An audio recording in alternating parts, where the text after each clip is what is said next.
Hello বন্ধুরা, Tania cooking চ্যানেলে আপনাদের সবাইকে স্বাগত। আজকে আমি আপনাদের জন্য ব্রেড মালাই রেসিপি নিয়ে চলে এসেছি, যেটা খুব অল্প উপকরণ দিয়ে বাড়িতেই ঝটপট বানিয়ে ফেলতে পারবেন। আপনার বাড়িতে যদি গেস্ট আসে, যদি মিষ্টি না থাকে, তাহলে কিন্তু এইভাবে কিন্তু বানিয়ে তাদেরকে খাওয়াতে পারবেন। তো চলুন বেশি দেরি না করে ভিডিওটা শুরু করা যাক। প্রথমেই আমি এখানে হাফ লিটার দুধ নিয়ে নিচ্ছি।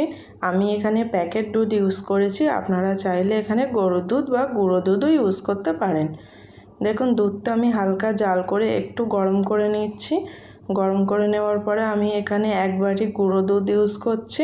এতে করে মালাইটা অনেকটা টেস্ট হবে আর দুধটাও কিন্তু অনেকটা ঘন হবে।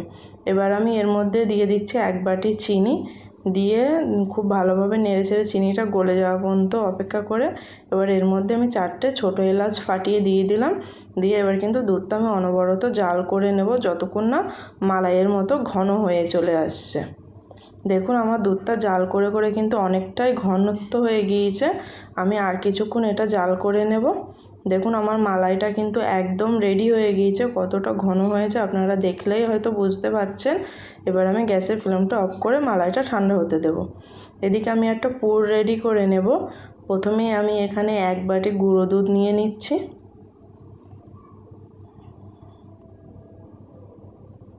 এবার এর মধ্যে আমি 2 চামচ লিকুইড দুধ দিয়ে দেবো। দিয়ে আমি খুব ভালোভাবে এটা মেখে খুব সফট একটা ডো তৈরি করে নেব। দেখুন, আমার ডোটা কিন্তু একদম রেডি হয়ে গিয়েছে। ঠিক এরকম একটা ডো হবে, আপনারা দেখেই হয়তো বুঝতে পারছেন। এখানে আমি কিছু ব্রেড নিয়েছি। এই ব্রেডগুলো কিন্তু একদমই টাটকা নিতে হবে, তাহলে খুব ভালো হবে। বাসি ব্রেড নিলে কিন্তু এটা ফেটে যাওয়ার সম্ভাবনা থাকে। এবার আমি ব্রেডের চারিধারে যে পোড়া অংশগুলো থাকে ওগুলো এরকমভাবে কেটে কেটে বাদ দিয়ে দেবো। দেখুন, এইভাবে আমি সবগুলো ব্রেড কেটে রেডি করে নেব। এখানে আমার সবগুলো ব্রেড কাটা হয়ে গিয়েছে।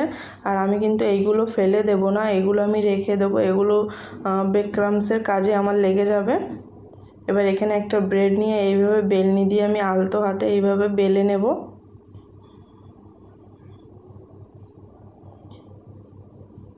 দেখুন, আমি আলতো হাতে কিন্তু ব্রেডটা বেলে নিয়েছি। এইভাবে আমি সমস্ত ব্রেডগুলো রেডি করে নেব।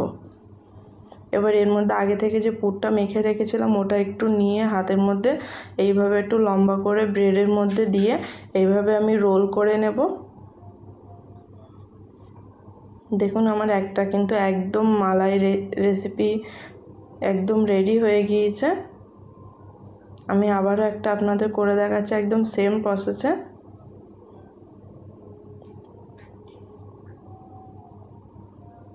এইভাবে আমি সবগুলো ব্রেড রেডি করে নেব। দেখুন, আমার এখানে সবগুলো ব্রেড রেডি করা হয়ে গিয়েছে। আমি একবার একটা ট্রের মধ্যেই সাজিয়ে নিয়েছি। এবার আগে থেকে যে আমি মালাই করে রেখেছিলাম এই মালাইটা আমি এর ওপর দিয়ে দেব। মালাইটা কিন্তু আমার একটু হালকা গরম থাকতে থাকতেই আমি দিয়েছি। আর এখানে মালাইয়ের পরিমাণটা যতটা বেশি হবে ততটা ব্রেডগুলো খেতে ভালো হবে। এতে কারণ এতে আমি যতটা দিয়েছি মালাইগুলো কিন্তু সবটাই ব্রেডের মধ্যে টেনে নেবে। এখানে আমার সবগুলো মালাই লেগে গিয়েছিল। আপনারাও চেষ্টা করবেন মালাইটা একটু বেশি দেওয়ার, এতে করে রসমালাইটা কিন্তু অনেকটাই টেস্টি হবে। এবার আমি ডেকোরেশনের জন্য এখানে চেরি ফল নিয়েছি। আমি চেরি ফলগুলো কেটে এরকম 2 টুকরো করে নিয়েছি। আপনারা চাইলে এখানে বাদাম কুচি বা কেশর দিয়েও এখানে ডেকোরেশন করে নিতে পারবেন। ওগুলো আমার ঘরে ছিল না বলে আমি চেরি দিয়েই ডেকোরেশন করে নিচ্ছি।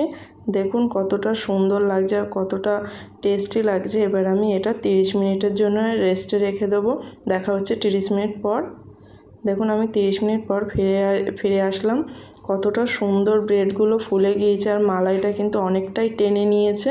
এবার আমি আপনাদের একটা কেটে দেখাচ্ছি কতটা সফট হয়েছে। দেখুন, একদম মুখে দিলেই কিন্তু মিলিয়ে যাবে। দেখুন কতটা সফট হয়েছে, আপনারা দেখেই হয়তো বুঝতে পারছেন।